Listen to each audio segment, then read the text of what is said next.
Hello, everybody. I am here with Adam Lewis. Adam is a sport, play, and social justice advocate. Really appreciate you being here with us today, Adam. Really excited to chat with you about your work. Yeah, thanks so much for having me, Danielle. I'm excited. Cool. Well, I want to just start right off the bat by diving into your background. You were before you were in the social impact space. You got a bachelor's degree in politics, a minor in Spanish. Like you played soccer in college. Can you tell me a little bit about how you got into the social impact space? Like what did you want to do and how did you get where you are today? Give us a little bit of your background. Yeah, that's a really good question. I think for me, a lot of it starts with personal responsibility. Mm. There's a yeah, I guess you could call it a proverb that's really stuck with me, and that's no raindrop wants to believe that they're responsible for the flood.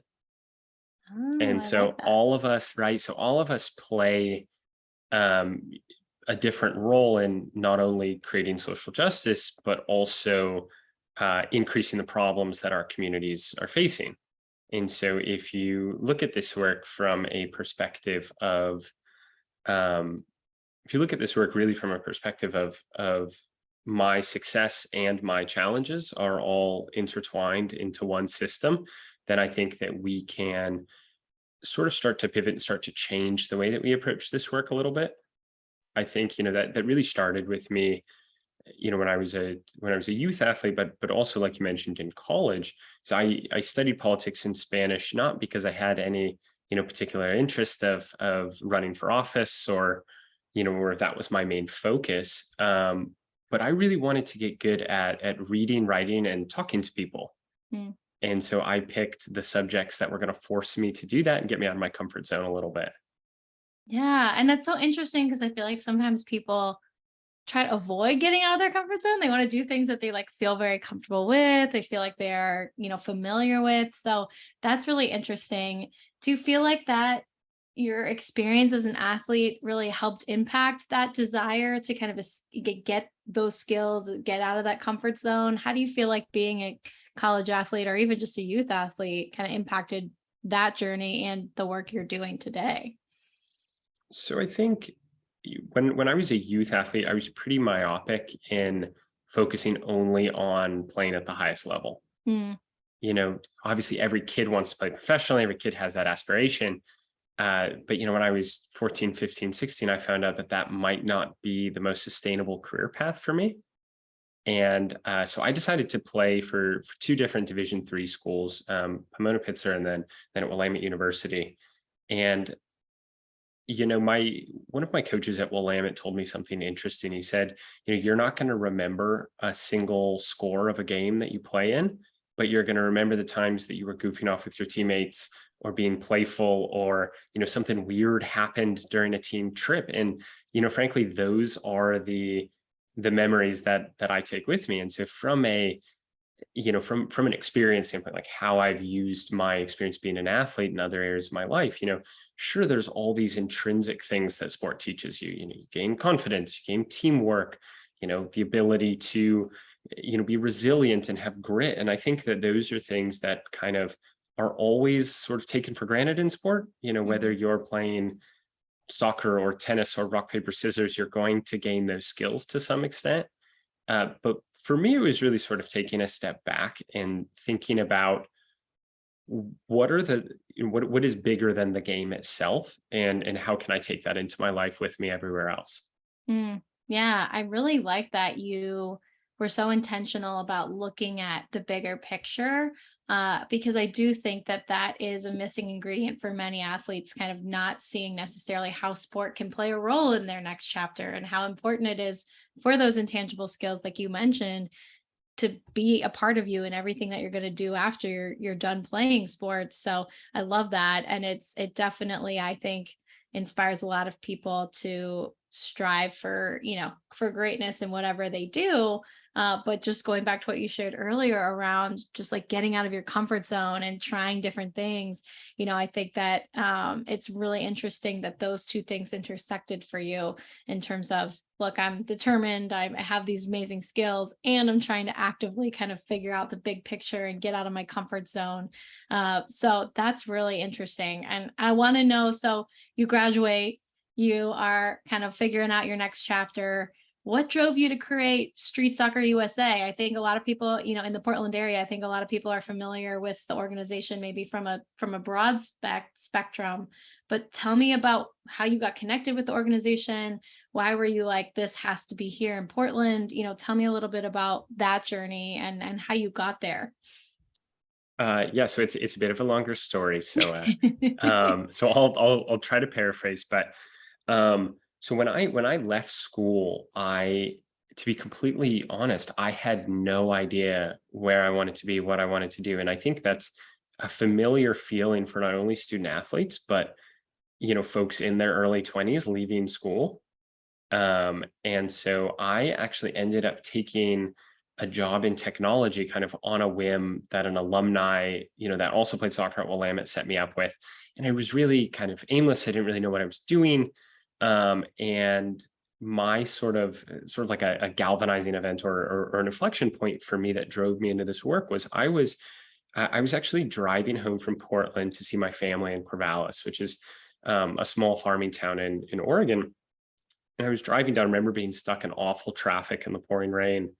And I figured, okay, if I can't move my car, I might as well move my body. And so I actually got off the highway in Salem, which is coincidentally where I had grown up playing competitive soccer, as a youth and as an adolescent. And so I pull off the highway to a 24-hour fitness, and I'm warming up in the basketball court. And I see someone on the other side kind of side-eyeing me and looking over at me. And all I'm thinking is, I don't really want a confrontation right now. I just want to do a workout and I want to go home. It's the holidays. I'm ready to see my family. And this guy from across the gym goes at him. And, I kind of whip my head around and he jogs over and gives me a big hug. And at this point, I don't really know what's going on. And he says, "I'm sorry." And in the moment, the only thing I could muster was, it's okay. Like, I'm sure whatever has happened is fine. And it turns out that he was one of my former teammates. He had put on about 60 pounds, which is why I didn't recognize him. And he had just finished his third stint in a correctional facility. Wow. And he apologized because he felt like he had let our team down. Now, mind you, we didn't live in the same city. We weren't close friends. There was no sort of like bond outside of sport itself that connected us. And I remember leaving that interaction after we caught up a little bit, and I was, again, staring at brake lights on my way back to Corvallis and thinking, there's something here. There's something in these silly little games that we play with each other. These things that are supposed to be purposeless have this really intrinsic power in people's lives. And so, that next week I quit my job at the technology company and I reached out to about, 12 different sport for development agencies, big ones, small ones, all different kinds of sports and activities, and said, hey, look, the largest humanitarian challenge facing Portland then and now has been homelessness. And I said, this is how I would adapt the model of your program to address homelessness in Portland. And I sort of like went to them sort of hat in hand and was like, can I use your tax ID and can I use your program? And pretty much everyone was like, including Street Soccer, was like, this is weird and people don't do this. And like, who are you and why? Yeah. And so I got a lot of no's, and rightfully so. I wasn't, at least on paper, in a position to build an organization, let alone being entrusted with a tax idea of this national brand. And finally, I just wore Street Soccer down and they said yes. And so, that program started with me, volunteering with a few guys in a homeless shelter. And, now serves about 750 people each year at 8 different programming sites. We have a full staff, a full board, and have really changed, at least in my mind, the conversation in homeless services in Portland, and which is sort of adding in what the role of sport and play is in addressing this massive issue in a world where people aren't talking about sport and play in the homelessness conversation or in the climate change conversation or in the criminal justice reform conversation. So for me, it was very much so this personal drive that then cascaded into this larger question of, really what is the role of play in sport in addressing homelessness in Portland, and then sort of taking that idea and seeing where we can do it everywhere else. Wow. I mean, first of all, just there's a couple things I just wanted to piggyback on and kind of follow up on is the story of seeing your teammate and just that interaction of one, just the serendipity of the whole moment, right? Just completely traffic jam. You happen to be there, you happen to see him, but then just the symbol of the power of sport that kind of comes through that story is just so awesome to hear, because I think sport is that, I guess people say language, people say this just like universal kind of feeling and symbol, but it is just bigger than a game. There's so much more to Mhm. it. So I appreciate you sharing that. And you mentioned kind of going through that question of like, where is the role of sport and play? And I'd love to hear, like, where do you think that role is, and why do you feel so strongly about sport and play being a part of not just homelessness and solutions in that world, but in climate change and in social justice and inequity? Like, where do you see that role? I'd love to dig into that with you and what you've learned in your time with street soccer and all these other organizations you're consulting with as well. Yeah, absolutely. I think that's a huge question, and one that I've really sort of been pushing for in this world, but also one that I hope cascades into thought models and into ways that we address social progress, Mm. frankly, across the world. Is, I'm a firm believer in that games themselves, whether you and I are putting on helmet and pads and playing in front of 100,000 people at the Super Bowl, all the way down to we're playing rock, paper, scissors to see who takes out the trash later. There's really various levels to this. I'm a firm believer that those are radical rubrics for justice Mm. and for equity and for a way that we can approach community development if we're willing to pay attention to what games teach us, but more so if we're willing to reimagine them.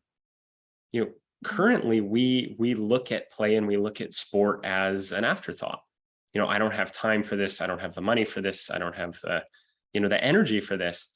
And I don't think that it's too fitting that I have a surfboard behind me. Is that I really have tried to live this value of putting sport and play as a direct centerpiece to my life, because if we take the time to reimagine the importance of sport and we find purpose in these seemingly purposeless activities, then we are actually left with this incredible framework and thought model. You take soccer, for example, the boundaries are the same for everyone. The ball is the same size, the clock runs at the same speed. During that tiny microcosm of a game, we do actually see what equality looks like. Mm-hmm. And the referee is supposed to officiate the game fairly for both sides. That concept of fairness and that concept of justice is fleeting in our world. I think that it's no secret that we've seen a lot of language in from advocates today talking about two different justice systems, and that's absolutely true. And so for me, it's, if you keep playing games, if you keep playing sports, if you keep engaging in these things, and if we invest in them in a really earnest way, then we get so much back from that. The more you do it, the more you experience justice, the more you experience equality, the better you get at it everywhere else. Mm. And so for me, I think it's not only a strategic investment on one end of being really pragmatic with the way that we're investing in play and the way that we're reincorporating it back into our lives, but on the other end of that is a large cultural shift, is thinking about this really interesting paradox of one of the only things that we all know how to do, which is play. As a child, you're not taught to hit a rattle in front of you, you just kind of do it. So we have this intrinsic thing, and yet we've done our best to quite literally rip it out of our lives at every juncture. That's true. Right. And so for me, that doesn't make a lot of sense. And so maybe the answer to addressing a lot of these incredible challenges of our time is to maybe return to the one thing that we all like to do, and maybe the other thing that like most of us know how to do. And so for me, it's just this really interesting paradox. And I think if we keep, as a community, keep pulling on that thread, we're going to get closer and closer to something that works.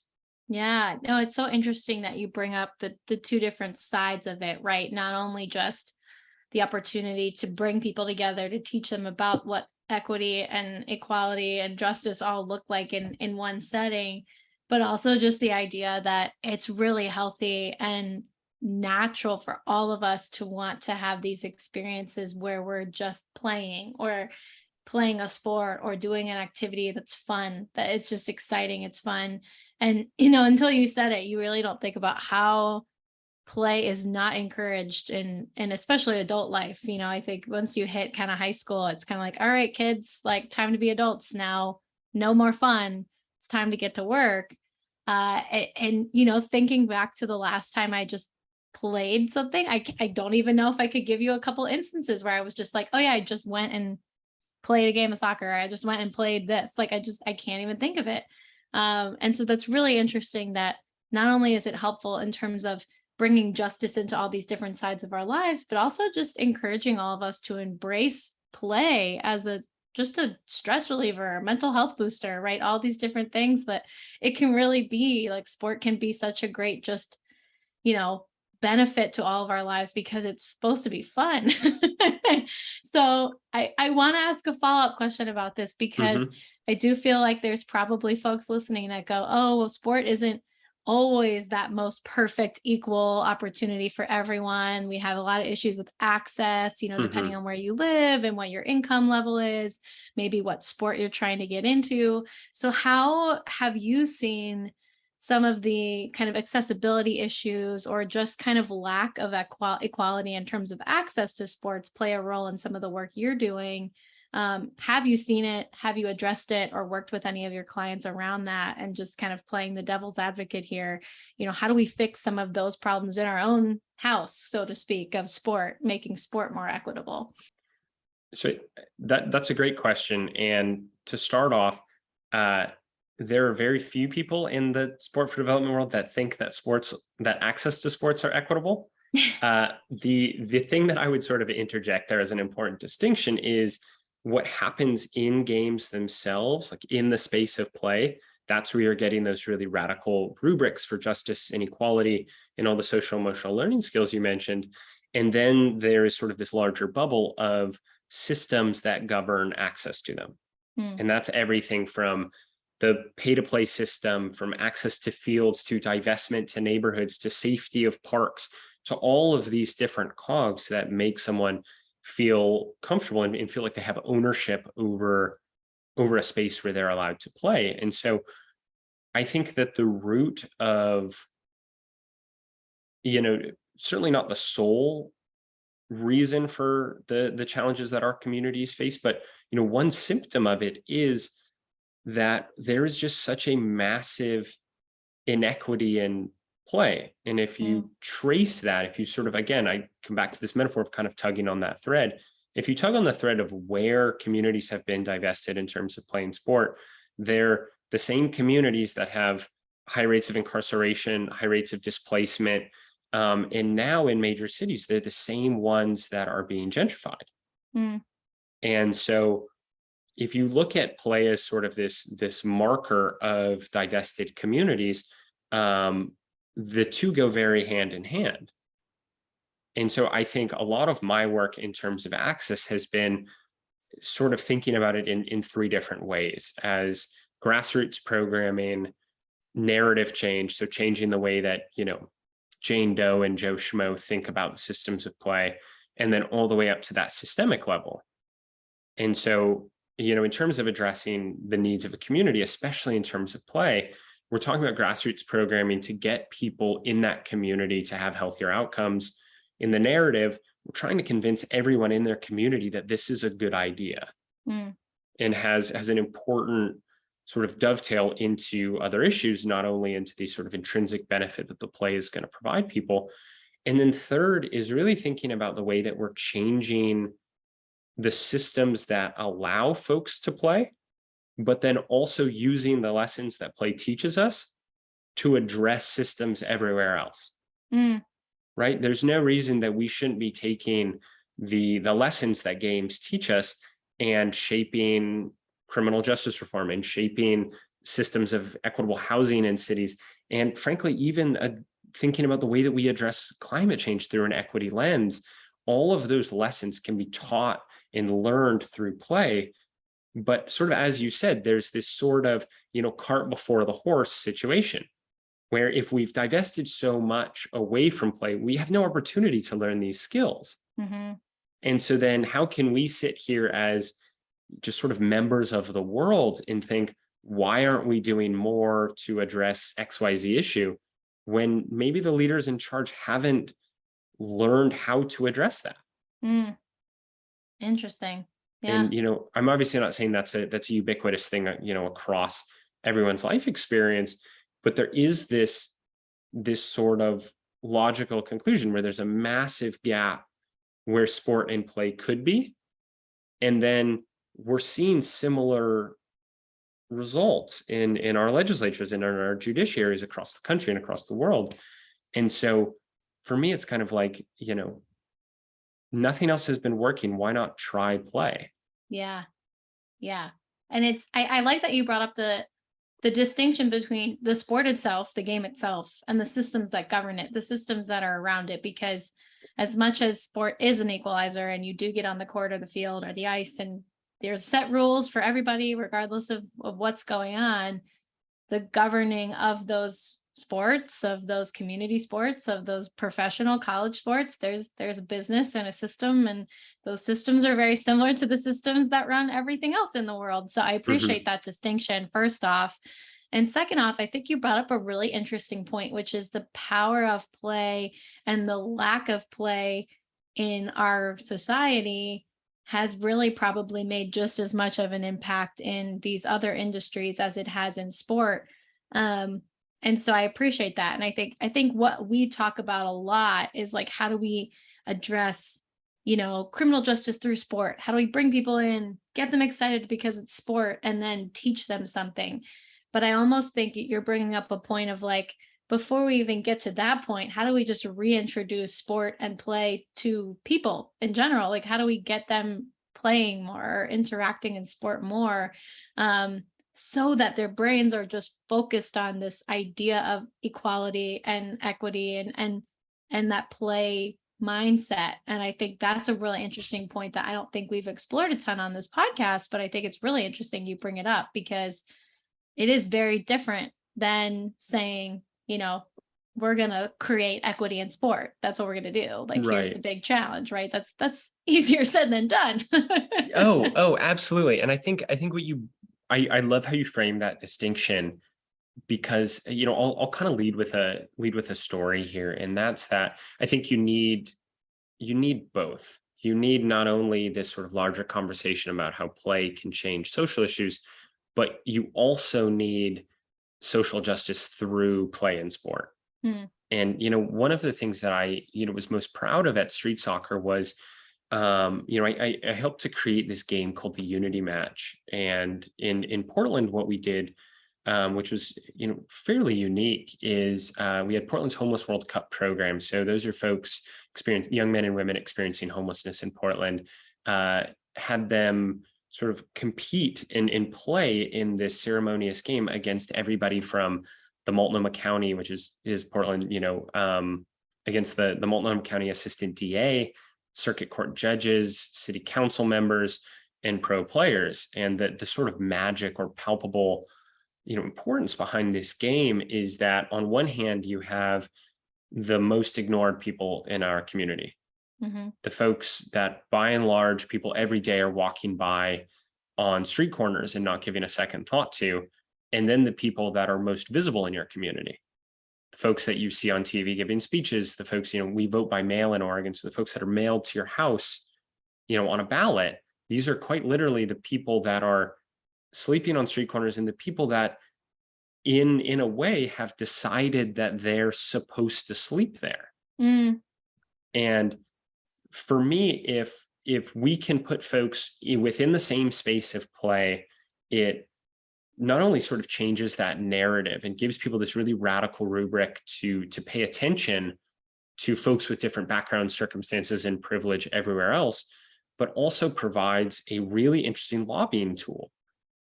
And that's that the traditional forms of lobbying are they're in congressional offices. They come with all these barriers to access. You have to speak the quote unquote right way and act the right way and, do different things to get access to these people that make laws. But in terms of play, it's a way to teach someone about your humanity without opening your mouth. Mm.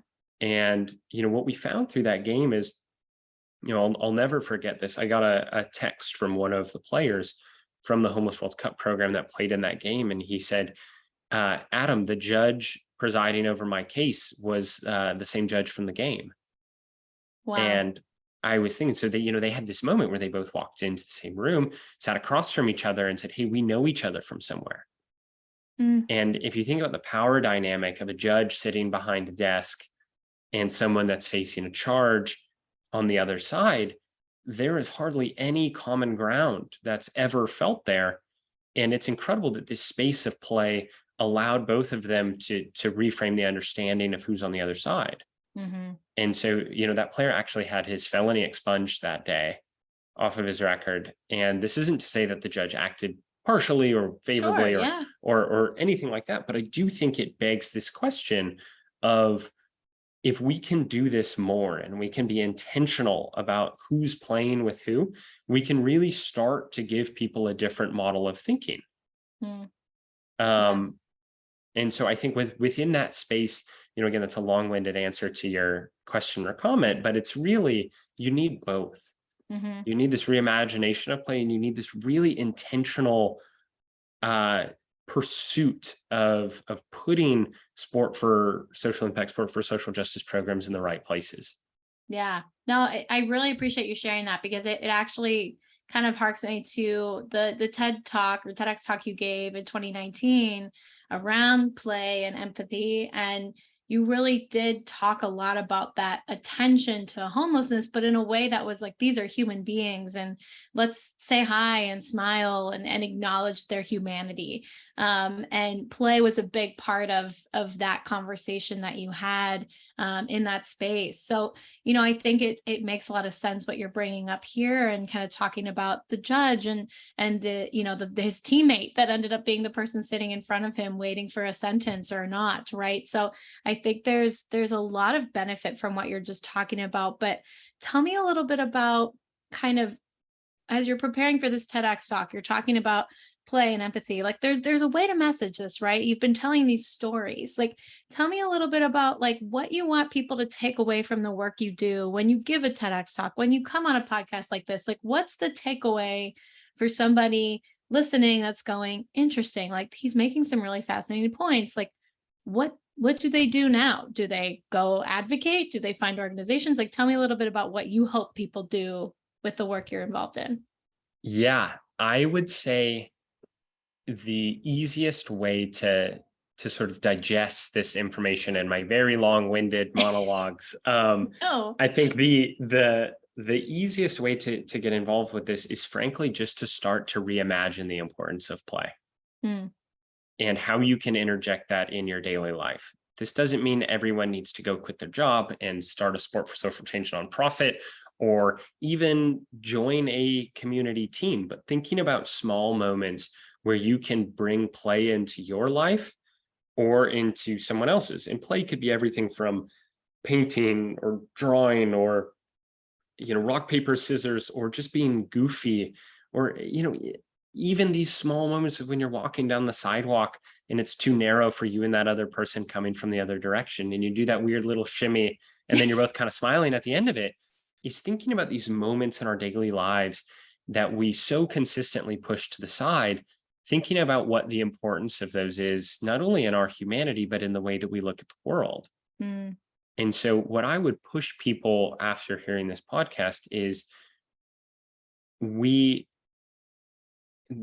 it's fine if you disagree with me in the importance of play or the way that I framed this, but I don't think there are many people that would disagree that something needs to change. Frankly, anything needs to change in the way that we're viewing social progress, at least in the United States.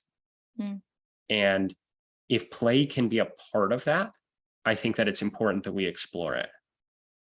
And so for me is, again, the big takeaway is just number one is reimagine the way that we view sports and play. And number two is try to do it more in your daily life. And if it's 3 minutes a day, try to play more. Yeah. No, I love it. I think it's so powerful. And I think it's, we hear a lot about the big problems we have, right? And we all need to take responsibility. Like even at the beginning, when you talked about the raindrop causing the flood, right? We all play a role in what happens in our world. And to start to change that, it's that responsibility factor, right? Well, I need to change my own perspective, my own life, how I see myself before going out, like you said, and making these big societal changes and starting organizations and trying to change everyone around me. Like start within yourself. It could be overwhelming to look at the big picture and say, well, we got to change these 20 things in the next 20 years, right? Well, no, what can I change about myself? What can I change about my routine? What can I do when I see someone on the street, differently than what I would have done the last time, right? Those kinds of little changes putting more humanity in play and just, generosity in our lives. I think that's really, really important. And I think it's great to kind of summarize again, that big takeaway is just look at what you can do. Look at what you can do to infuse play. Right. And I think that I really love how you brought up that point of looking inward. It's not only looking inward, but also being really critical with yourself with where your sphere of influence is. Not all of us are CEOs of, major companies, and, maybe you are. So your change looks different than someone else's. Yeah. If we're all, to go back to that, starting sort of proverb is, if we're all raindrops contributing to this flood, some of us are buckets of water, some of us are smaller raindrops. And that's not to draw a distinction in value, but it's just to draw a distinction in what's the impact that you have the capacity to make and who in your life is going to listen to you. And even if it's just, one person, even if it's just your dog, it's important to rethink the way that we treat play in our lives and in those around us. That's powerful. I really love it. And I know we're wrapping up on time here, and I want to get to just 2 more questions for you. And I think you kind of just answered it, but I want to ask the question again, just to see if there's anything you want to add. But we talk about philanthropy here on the Big League Philanthropist. And I want to know, in your mind, what does being a philanthropist mean? What does that look like in your eyes? How would you describe it to someone? Yeah, so I think we've kind of been circling around it throughout this conversation. I really do think that it comes down to sort of number one is that responsibility factor. And number two is thinking about where your sphere of influence is. And so the more ways that we can use play to reimagine the way that we view philanthropy, and the more that we can invest in using those lessons to improve access for kids, adults, anybody and everybody in between, I think the better off we're going to be. Yeah. I like that you mentioned the sphere of influence again, because I do think that, what you just described with the bucket or the raindrop, right?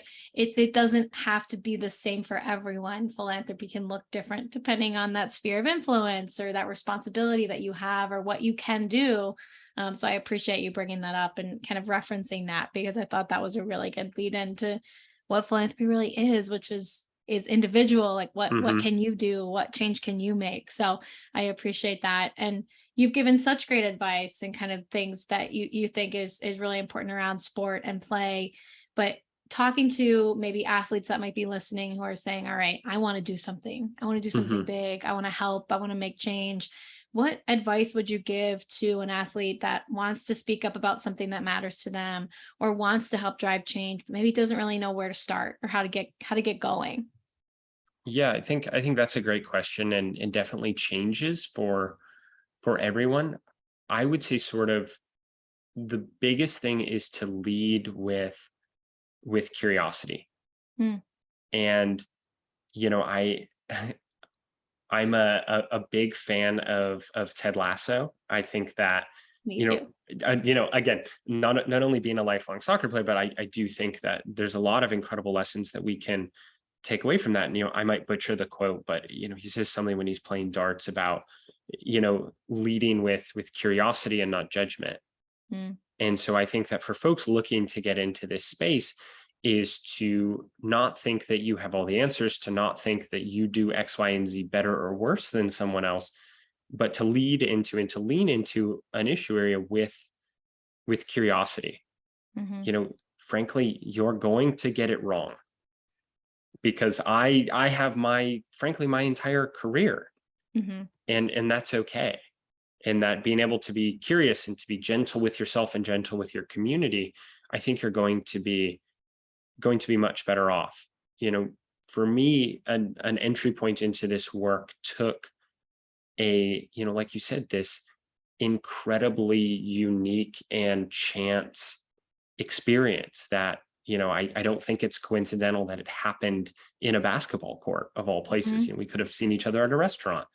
Um, but yeah, I would say to anybody that's aspiring to do this work is be curious, ask questions, challenge what people are saying to you based on your own experience, and then figure out how you can best fit into this world.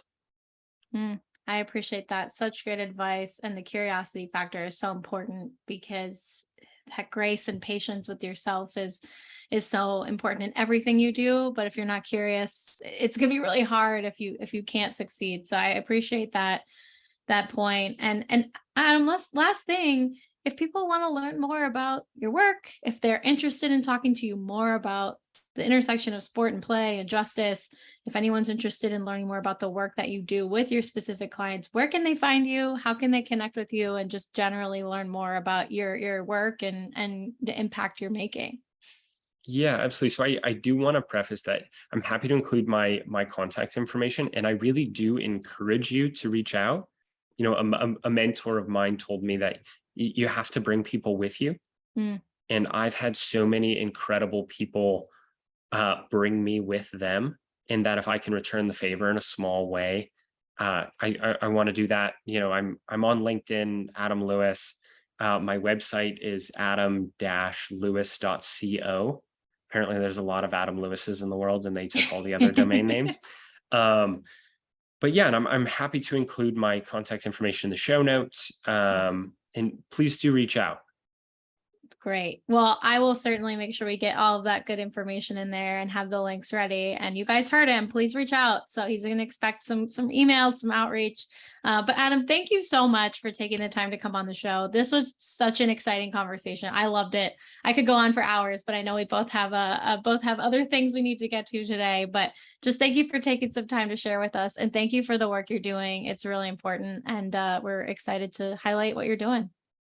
Thanks, Danielle. I appreciate you having me on.